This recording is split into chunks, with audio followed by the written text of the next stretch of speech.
이 시간 함께 나눌 하나님의 말씀은 신약성경 누가복음 10장 29절에서 37절까지의 말씀입니다.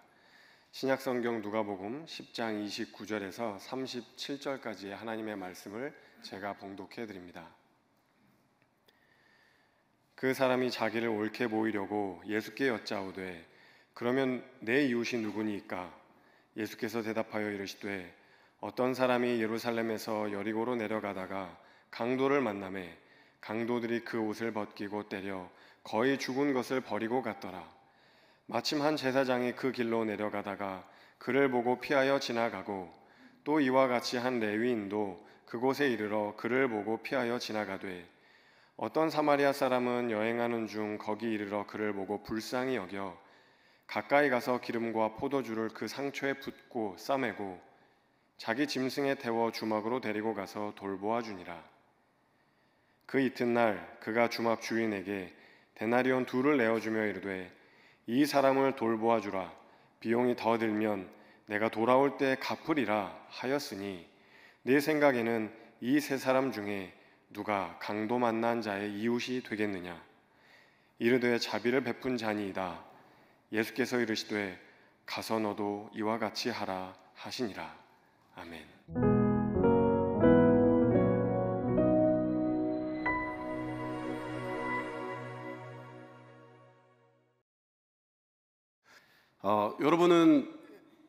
여러분 내가 믿는다는 게 내가 이웃을 도와야만 되는 사람은 아닌가라고 생각해 보신 적 없으신가요? 여러분이 신앙이 점점 깊어질수록 내가 내 이웃을 더 사랑하는 사람 돼야지 이런 생각, 이런 부담감을 가져보신 적 없으신가요? 아마 우리가 신앙을 갖고 살아간다면 그런 생각을 우리는 언제나 하게 될 것 같습니다. 우리가 오늘 읽은 잘 알려진 선한 사마리아인의 비유라는 이 말씀을 읽을 때마다 어쩌면 우리는 선한 사마리아인처럼 살아야지 이런 어떤 선한 부담감을 갖게 됩니다. 그런데 이 말씀을 읽을 때 대부분의 이제 주석설화일처럼 말씀들이 선한 사마리아인에 초점을 맞추는데 이 말씀을 먼저 깊이 살펴보면 우리가 잊지 말아야 될 것은 우리 하나님께서, 우리 주님께서 우리가 이웃에게 도움을 주는 자이기 전에 우리가 먼저 도움을 받는 자라는 사실을 깨닫게 해주신다는 사실입니다. 그래서 오늘 말씀을 나누는 가운데 우리에게 도움을 주었던 그런 사마리아인들의 손길, 그것을 기억하며 감사하는 마음을 가져보는 그러한 시간이 되었으면 좋겠습니다. 오늘 우리가 읽은 말씀은요, 사실은 그 율법교사가 예수님께 어떻게 하면 영생을 얻겠습니까? 하는 그런 질문으로부터 시작합니다. 우리가 잘 아는 것처럼 예수님께서 답변하시죠. 율법에는 뭐라 기록되었느냐? 하나님을 사랑하고 내 이웃을 내 몸같이 사랑하라고 그렇게 답변을 하죠, 이 율법교사가. 그런데 당시에 율법교사나 서기관이나 바리새인들은요, 영생에 굉장히 관심이 많았습니다. 근데 그 사람들의 생각은 뭐였냐면 율법을 실천함으로써 영생을 얻는다고 생각을 했습니다. 그런데 예수님의 말씀을 쫓아가 보면 예수님의 관점은 전혀 다르죠. 이웃을 사랑해서 이웃과 함께하는 그 삶 자체가 영생을 살아가는 것이라는 겁니다. 그러니까 율법교사의 그런 이해대로 하자면 우리가 이웃을 사랑하는 것은 영생을 얻기 위한 수단이 되는 것인데 예수님은 이웃과 함께하는 삶 자체가 우리가 이 땅에서부터 하나님 나라를 살아가는 것이다, 이렇게 말씀하고 있다는 것입니다. 그래서 영생은 먼 미래가 아니라 오늘 우리가 이웃과 사랑하면서 살아가는 그 삶 속에 이미 하나님 나라가 이루어지고 있고 거기로부터 우리는 영원히 살아가고 있다고 우리 주님은 말씀하고 계시는 거죠. 누가복음 10장 28절에 이렇게 말씀하고 있습니다. 예수께서 이르시되 내 대답이 옳도다. 이를 행하라. 그러면 살리라. 그러니까 율법교사는 이웃을 사랑해서 영생을 얻는 것이라고 이해한다면 예수님께서는 이웃을 사랑하는 것이 영생을 살아가는 것이다.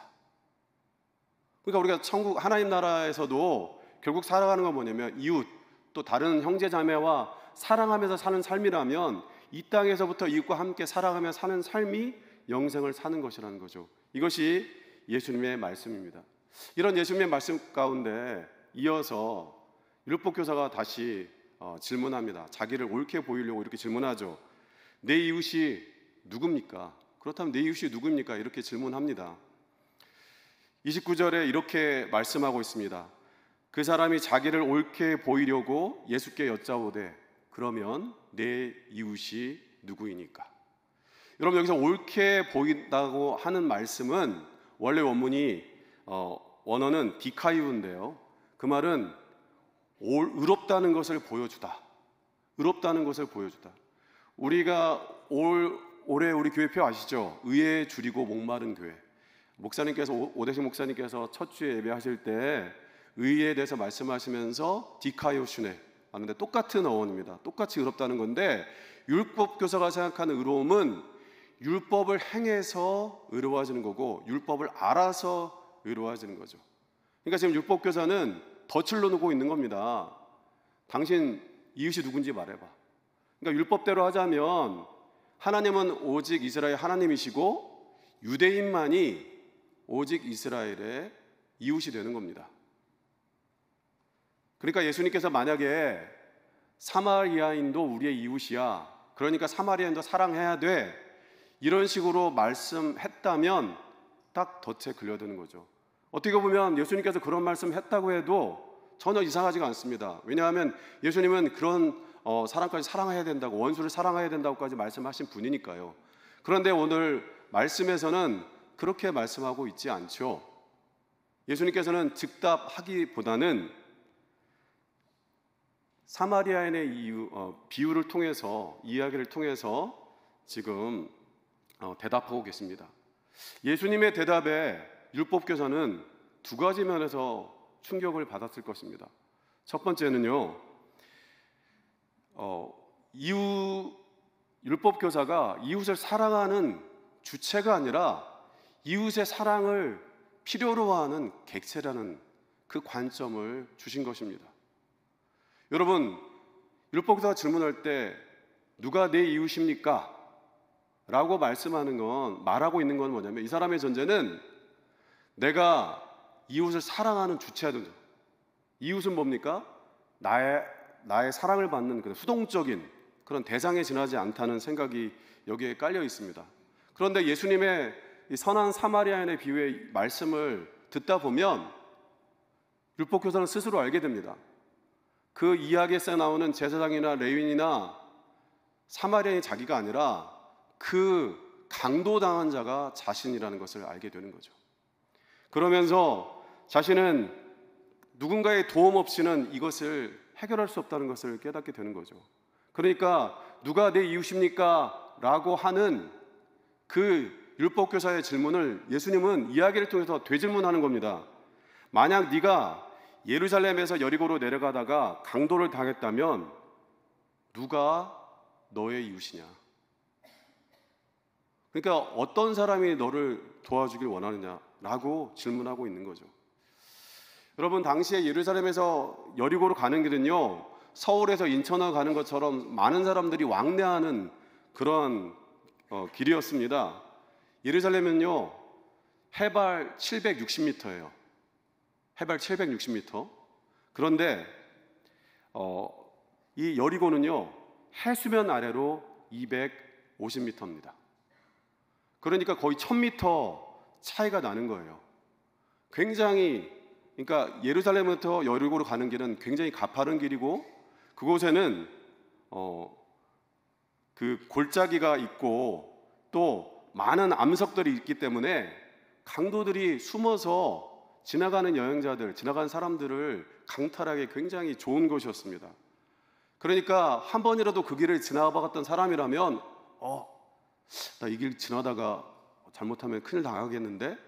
이런 마음이 들게 생기는 그런 길이죠. 실제로 예루살렘에서 여리고로 가는 길은 굉장히 강도가 많기로 유명했던 역사 문화 속에 등장하는 그런 길이었습니다. 그러니까 율법교사도 그 길을 지나면서 나도 여기서 잘못하면 강도 당하겠는데 이런 생각을 한두 번쯤은 해봤을 것입니다. 예수님께서는 그 생각을 파고드는 거죠. 네가 정말 그 길 지나다가 강도 당했다면 넌 어떻게 할래? 누가 너의 이웃이 됐으면 좋겠니? 라고 말씀하고 있는 겁니다. 두 번째로 생각해 볼 수 있는 것은 뭐냐면 예수님께서 이 사마리아인 비유를 통해서 이 율법교사에게 주었던 충격은 뭐냐면 이 강도 만난 자를 도운 사람이 제사장이나 레위인이 아니라 바로 사마리아인이었던 사실입니다. 이것이 이 율법교사에게는 충격이었습니다. 여러분, 이 비유가 말하는 게 우리가 착각하면 안 되는데 당시에 레위인 제사장들은 나쁜 사람들이고 사마리아는 착한 사람들이야. 그걸 말하는 게 아닙니다. 제사장과 레위인 중에서 착한 사람이 있고 좋은 사람이 있었어요. 마찬가지로 사마리안 사람 중에는 정말 악하고 나쁜 사람들이 있었습니다. 근데 예수님께서 여기서 이렇게 레위인과 제사장과 그리고 사마리안 얘기하는 건 과장법입니다. 충격요법입니다. 극단적인 상황을 통해서 네가 말한 율법이라는 것이 실제 상황에서는 얼마나 의미 없는지 또는 다르게 작용할 수 있는지를 말씀하고 있는 거죠. 그래서 가장 비율법적이고 가장 반율법적인 당시에 볼 때는 그런 사마리아인을 통해서 이웃을 사랑하라고 하는 율법의 근본 정신을 실천하는 그런 사람으로 만들고 계시는 것이 바로 예수님입니다. 당시에 여리고는 예루살렘으로부터 한 30에서 35km 정도 떨어져 있었는데요. 저지대에 있다 보니까 상대적으로 굉장히 예루살렘에서 따뜻하고 그래서 많은 사람들이 휴양지로 이용하거나 그곳에서 좀 부유한 사람들이 사는 경우가 많았습니다. 그래서 헤롯 대왕도요 겨울 궁전을 바로 그곳에 두었다고 합니다. 그런데 더 놀라운 사실은요, 예수님 당시에 제사장과 레위인들이 바로 이 여리고에 10,000에서 12,000명이 살았다는 겁니다. 그래서 그 사람들이 예루살렘에 절기가 있거나 자기가 성전에서 봉사해야 될 그 시기가 되면 여리고에서 예루살렘에 올라가서 봉사하고 그 기간이 지나고 나면 다시 여리고로 내려와서 있는 거죠. 그렇게 시간을 보낸 교대로. 그러니까 예루살렘에서 여리고로 가는 길 가운데 레위인과 제사장들은 빈번하게 지나다니는 그러한 길이었다는 겁니다. 그러니까 사람들이 예수님께서 이렇게 얘기할 때 그래, 그 길에 제사장과 레위인 많이 지나다니지. 그냥 사람들이 다 이해할 수 있는 그런 상황이라는 거죠. 그런데 여러분, 그 길에는요 반면에 사마리아인들은 별로 지나다니지 않았습니다. 왜냐하면 거기 유대인이 사는 지역이니까. 근데 거기에 지나다니는 사마리아인은 어떤 사람들이었냐면 장사, 그러니까 물건을 팔기 위해서 하는 사람이거나 혹은 물건을 운반하는 그런 사람들만, 그런 사마리아인들만 그곳을 지나간 거죠. 근데 확률적으로 레위인과 제사장을 만날 확률은 굉장히 많고 사마리아인을 만날 확률은 별로 없었다는 거죠. 그래서 강도 만난 자가 이렇게 어려움을 당했을 때, 거의 죽어갈 때 여러분 사마리아인조차 율법을 지켰다면 아마 그 강도 만난 자는 죽었을 것입니다. 그런데 우리가 잘 아는 것처럼 강도 만난 자를 만났을 때 제사장과 레위인은 율법을 철저히 준수했고 사마리아인은 여전히 율법을 지키지 않았습니다. 그럼 무슨 얘기냐면 율법에는요 피 묻은 것을 대면 안 되는 거예요. 그리고 죽은 것에 손대면 안 됩니다. 부정하기 때문에. 레위인과 제사장은 철저하게 율법적으로 했지 않습니까? 그런데 사마리아인은 그렇게 하지 않았잖아요. 근데 여러분, 그냥 율법적으로 율법교사가 생각할 때 레위인과 제사장은 율법적으로 옳은 것이고 의로운 것이고 사마리아는 의롭지 않은 거죠. 그런데 여러분, 그 강도당한 자의 자리에 율법교사가 들어가면 이야기는 달라집니다. 현실적인 상황에서 율법교사가 그 길을 지나다가 강도를 당했다면 제사장과 레위인은 이웃을 사랑하라는 율법의 근본 정신을 어긴 거고요. 사마리아인이 오히려 그 피를 묻은 것, 거의 죽어가는 시체를 만진 것은 오히려 이웃을 사랑하는 사랑을 실천하는 것이 됐다는 거죠. 그러니까 원래 성경에서 말하는 이웃을 사랑하는 하나님의 율법의 근본 정신을 더 실천하는 상황이 된다는 거죠.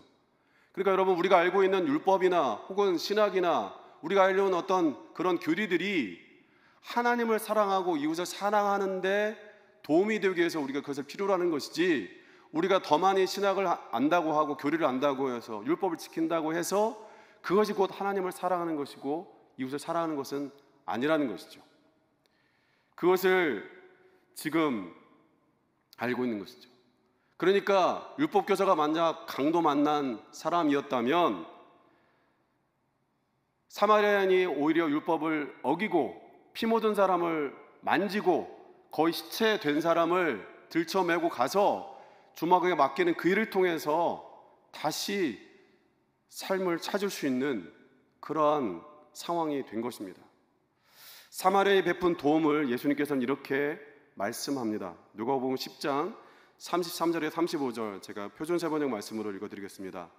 그러나 어떤 사마리아 사람은 길을 가다가 그 사람이 있는 곳에 이르러 그를 보고 측은한 마음이 들어서 가까이 가서 그 상처에 올리브 기름과 포도주를 붓고 싸맨 다음에 자기 짐승에 태워서 여관으로 데리고 가서 돌보아 주었다.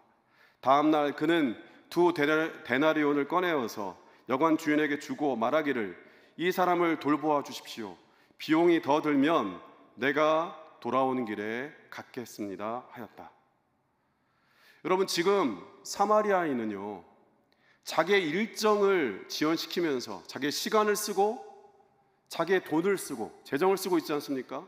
그리고 자기가 비상약으로 갖고 있던 올리브 기름과 포도주, 여러분 여기서 이게 먹는 게 아닙니다. 사실은 이 사람들은 올리브 기름과 포도주가 사람을 치료할 때 사용하는 거예요. 자기가 다치거나 자기 일행이 다쳤을 때 쓸 수 있는 그것을 지금 환자를 위해서 쓴 겁니다. 그리고 여관에까지 데리고 가서 비용을 지불하고 또 나중에 추후에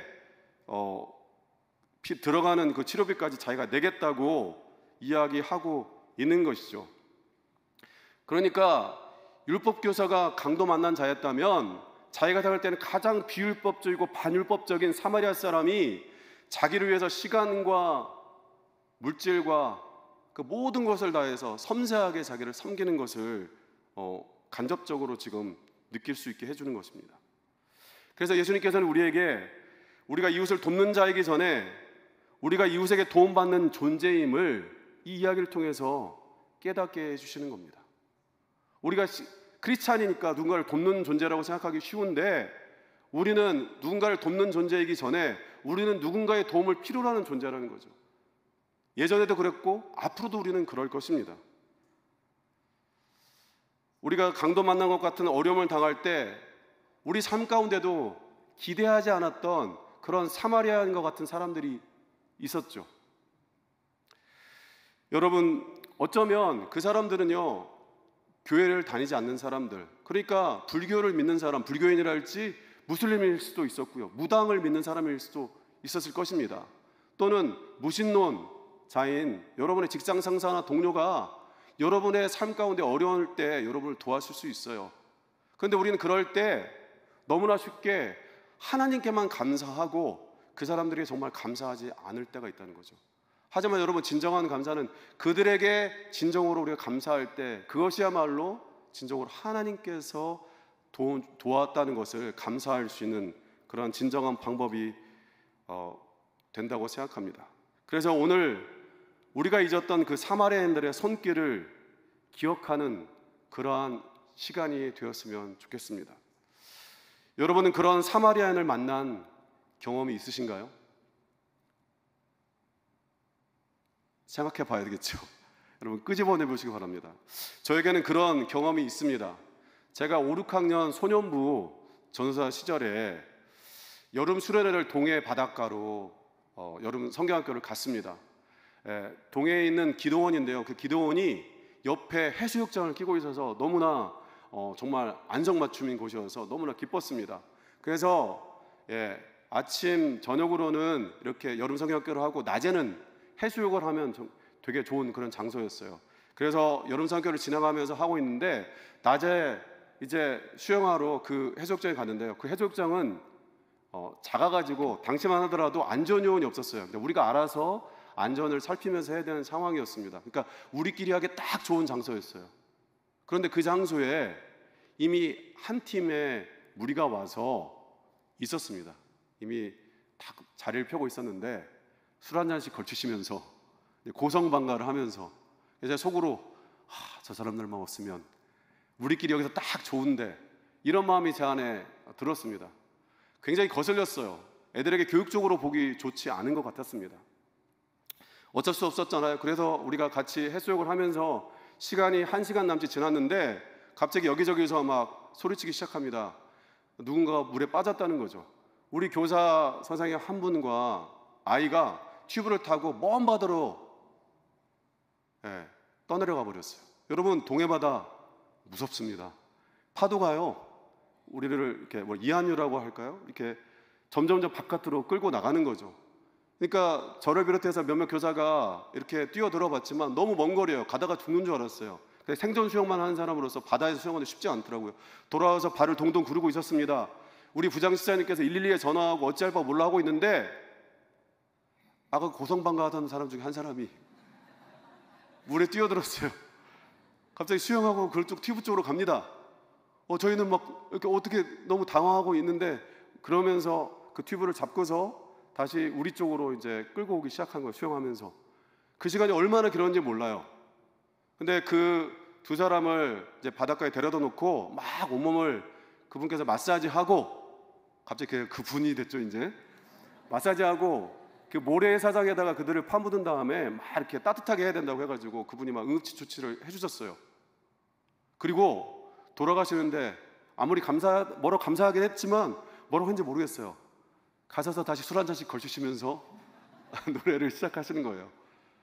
근데 여러분, 옆에서 노래하는 그 소리가 찬송가 같더라고요.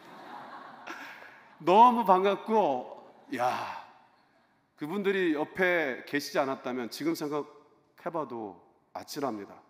지금 기억해 볼 때 그 순간이 아찔하고, 저 물에 빠졌던 그 사람들에게 큰일 생겼으면 어쩌지, 제가 어쩌면 이곳에 없을지도 몰라요. 좌절해가지고 세상길로 접어질지 모르는데, 그분의 도움으로 말미암아 오늘 제가 이곳에서 지금 설교하고 있는 겁니다. 이런 일뿐만 아니라 제 삶을 지나가면서 이런 알게 모르게 있었던 그런 사마리아인들의 손길이 있었습니다. 여러분의 삶에도 그런 사마리아인의 손길이 있지 않았습니까? 한번 우리가 기억해 봤으면 좋겠습니다. 그 손길을 기억하면서 감사했으면 좋겠습니다. 많은 사람들이, 많은 시인들이 사마리아인에 관한 시를 썼습니다. 그 중에서 호주의 시인, 오스트리아의 시인 헨리 로슨이라는 사람이 쓴 선한 사마리안이라는 시가 저에게 큰 울림을 주었습니다. 그 중에 몇 부분을 같이 나누고 싶습니다. 아마 그는 어리석은 이였을 것이다. 애쓰려 했다면 잘 살 수도 있었겠지만 그는 결코 외면하고 지나칠 수 없는 사람이었다. 정직했으나 사람들은 속으로 비웃으며 저 사람은 세상살이에 서툴다고 여겼다. 아마 장사에선 여러 번 도둑에게 당했을지도 모른다. 여행길과 장막 아래서 그도 술을 마시고 싸우고 사랑하며 젊은 날을 보냈으리라. 그리고 사랑과 우정이 끊어지는 쓰디쓴 세월을 겪었으리라. 심지어 감옥에 다녀왔다는 소식이 있어도 나는 놀라지 않을 것이다. 당신이 더 쓰는 비용은 내가 돌아올 때 갚겠소. 그는 그렇게 약속했다. 그 여관 주인은 좋은 사람이었던 듯 하다. 지금도 변두리 여관에 그런 이들이 있듯이 사마리아에는 다시 가나안의 먼지를 털며 생각에 잠겨 걸어갔다. 살림을 어떻게 꾸려갈까 이리저리 궁리하며 말이다. 우리가 선한 사마리아인이라는 비유를, 이런 명칭 때문에 사마리아인은 정말 그냥 태생이 선한 사람처럼 생각하는데, 사실 예수님께서는 이 말씀 가운데 그 사람이 태생이 선하고 원래 착한 사람이라고 말하지 않았습니다. 어려움을 당한 사람 앞에서 선행을 베풀었던 것이죠. 그러니까 어쩌면 그 사마리아인도 우리처럼 어떤 부분은 모나고 부족하고 그런 성격을 가지고 있었을지도 모릅니다. 저는 이 시인이 말하는 그 사마리아인이 그런 사람이라고 생각을 해요. 그래서 그렇지만 이 사람은 어려움 당한 사람을 보면 그냥 지나치지 못하는 그런 사람이었다는 것이죠. 전에 이와 비슷한 사람을 제가 영화에서 본 적이 있습니다. 1990년대 초반에 우리 한국에서 리틀 빅 히어로라고 그렇게 개봉됐던 영화인데요. 더스틴 호프만이 주연했던 영화인데, 리틀 빅 히어로, 작지만 큰 영웅. 근데 원래 이 영화의 원제목은 그냥 히어로입니다. 히어로. 근데 이 영화는요, 헐리우드에서 말하는 그런 히어로물이 아닙니다. 영웅물, 슈퍼맨이나 배트맨 뭐 이렇게 원더우먼 힘센 사람의 이야기가 아니라 찌질한 한 소시민의 이야기를 다루고 있습니다. 더스틴 호프만이 아까 말씀드렸던 그 주인공인데요. 앞에 나와 있던 그 할릴리 로슨의 시와 같은, 시에서 등장하는 사마리아인 같은 그런 사람입니다. 상당히 그거와 어울리는 사람인데, 영화에서 더스틴 호프만은 냉소적이고 소심하고 굉장히 이기적인 그런 성격의 그런 사람입니다. 이 사람은요, 거기다가 사기와 좀도둑질 전과가 있어서 사회적으로는 평판이 좋지 않은 별 볼 일 없는 인물이었습니다. 어느 날 지나는 길에 비행기가 추락하자 주인공은 고민하다가 마지못해서 그냥 비행기 있는 곳에 갑니다. 그래서 한 사람 한 사람 구해내다 보니까 50명의 사람을 구해냈어요. 근데 그 구하는 중에 자기가 신었던 신발을 잊어먹어가지고 되게 억울해합니다. 에이, 이러면서 돌아서죠. 시간이 지납니다. 언론은 이 영웅, 50명을 구한 영웅을 찾기 시작합니다. 그때 거짓으로 어떤 사람이 자기가 그 일을 했다는 식으로 해가지고 영웅으로 등장을 하죠. 이 사실을 나중에 더스틴 호프만이 알게 됩니다. 그래가지고 억울해하면서 주변 사람들한테 내가 저 사람들을 구해놓으라고 이렇게 이야기를 합니다. 근데 주변 사람들이 콧방귀를 끄는 거죠. 아이, 네가 그럴 사람이 아니야. 절대 너는 그럴 사람이 아니야. 아들조차도 그 사람의 이야기를 믿어주지 않습니다. 이제 영화의 엔딩 장면이 저에게는 굉장히 크게 다가왔는데요. 엔딩 장면에서 아들한테 정말 이렇게 굉장히 힘주어서, 아들아, 내가 정말 비행기에서 이렇게 조난당한 사람들 구출한 사람이라고 막 열변을 토하는데, 그런 대화가 오가는 중에 그 동물원에 있었는데요. 그 동물원의 벤치에서 그런 이야기를 하고 있었는데, 어떤 아이가 사자우리에 매달려 있었습니다. 그 소리가 들리는 거예요. 막 사람들이, 어린아이가 매달려 있다고. 그때 사람들이 다 주저합니다. 주인공도 주저했어요. 다 돌아보다가 그 사람이 신발을 잊어먹지 않기 위해서 아들한테 맡기고 이제 그 우리를 향해서 가는 모습으로 영화는 끝이 납니다. 주인공은 결점투성이지만 위기에 빠진 사람을 보면 그냥 지나치지 못하는 사마리아인 같은 그런 사람이었습니다. 사랑하는 여러분, 예수님께서는 우리가 누군가를 돕는 영웅이 되라고 요구하기보다 먼저 우리가 누군가의 도움을 받은 또는 도움을 필요로 하는 사람이라는 것을 말씀하고 있습니다. 우리가 이웃을 사랑하는 주체이기 전에 이웃의 사랑을 필요로 하는 그런 존재라는 것을 말씀하고 있습니다. 여러분, 내가 믿기 때문에 나는 언제나 누군가를 도와야 돼, 누군가를 도우는 게 아니라 교회도 또 믿는 우리도 우리와 함께 살아가는 우리의 이웃들의 사랑을 받고 살아갈 때 그것이 하나님께서 말씀하시는 하나님 나라가 되어가는 것입니다. 제가 쓰러졌을 때, 제가 힘들어할 때 제 주변에서 뜻밖의 사마리아인의 손길들이 있었습니다. 이 모양 저 모양으로 저를 도왔던 그들의 손길이 없었다면 저는 여기까지 오지 못했을지도 모르겠습니다. 제 인생을 여기까지 살아온 데 있어서 저는 여러분의 삶에도 그런 사마리아인의 손길이 있었다고 생각합니다. 여러분의 삶에도 그런 사람들이 있었죠. 한번 생각해 보았으면 좋겠습니다. 그 사람들을 생각하면서 기억하면서 감사하는 시간이 되었으면 좋겠습니다. 그리고 그 사마리아인의 손길 뒤에는 우리를 향한 하나님의 그 사랑과 자비가 있었다는 것을 또한 기억했으면 좋겠습니다. 오늘 이 사실을 마음에 새기고 돌아갔으면 좋겠습니다. 이 사실을 잊지 않았으면 좋겠습니다. 우리도 누군가에게 그런 이웃이 되어야 한다는 것을요. 우리도 누군가에게 사마리아인의 손길이 되어야 한다는 것을 잊지 않았으면 좋겠습니다. 완벽해서가 아니라 은혜를 입었기에 그 은혜를 흘려보내는 그러한 삶을 살아가는 것입니다. 오늘 주님은 우리에게 이렇게 말씀하십니다. 가서 너도 이와 같이 하라. 이것은 무거운 짐이 아니라 감사에서 흘러나오는 은혜의 초대입니다. 우리의 삶 속에서 사마리아의 손길을 기억하면서 우리도 누군가에게 사마리아의 손길이 되는, 주님의 손길이 되는, 주님의 은혜를 흘려보내는 그런 사랑스러운 이웃이 되기를 주님의 이름으로 축원합니다. 기도하겠습니다. 자비로우신 하나님, 저희가 강도만한 자와 같은 연약한 존재였음을 고백합니다. 뜻밖의 사마리아인들을 보내주셔서 저희를 일으켜 주신 은혜에 감사드립니다. 그 사랑을 잊지 않고 기억하게 하시고 이제 저희도 누군가의 이웃이 되어 사마리아인이 되어 주님의 자비를 전하는 삶을 살게 하옵소서. 완벽해서가 아니라 은혜를 입었기에 은혜를 흘려보내는 그러한 사람이 되게 하옵소서. 예수님의 이름으로 기도드립니다. 아멘.